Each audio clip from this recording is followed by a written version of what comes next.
Hello and welcome. These are some of the things that affected our funds in April. Commodity prices increasing, good emerging markets, and most of the funds are ahead of the index. April was a very good month for global emerging markets. After a couple of lean years, investors' appetite for emerging market companies has increased substantially year to date. Russia, Argentina and Brazil in particular have increased most this year. Despite large political protests against President Dilma Rousseff and the demand for an impeachment process, the Brazilian stock market has gained over 9% so far this year. There are several reasons for the heightened interest in emerging markets. Commodity prices have risen since February after having fallen substantially over the past 2 years. In addition, emerging markets are more interesting for US investors since the US central bank is signaling that they will not hike interest rates as quickly as they have previously indicated. It's too early to say whether emerging markets are completely out of the woods. There's still a lot of uncertainty around China and Brazil, for example.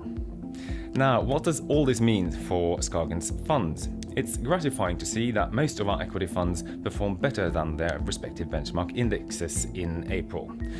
SKAGEN Global ended up just behind its benchmark. Looking at returns year to date, SKAGEN Focus is ahead of its benchmark index, while SKAGEN Global and SKAGEN Kontiki are slightly behind. Now, let's take a quick look at which companies contributed to and detracted from the fund's performance in the month. The Swedish-Chinese auto manufacturer Volvo is on SKAGEN Global's contributors list in April also. Despite lower sales, profitability has increased. Strong truck demand in the EU helps as Volvo Renault has a leading position in this market. But the company also managed to offset the substantially lower US volumes. In SKAGEN Kontiki's portfolio, Tullow Oil had a good month.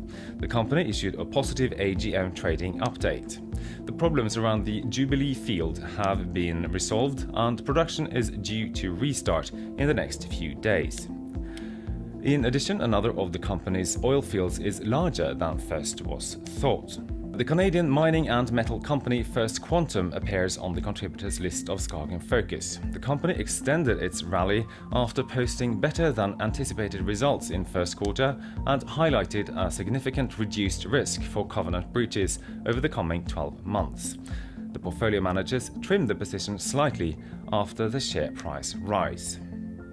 And that was a brief look at the main highlights in April. If you would like to keep updated about events in the funds, you can subscribe to the news service on our website. Thank you for watching.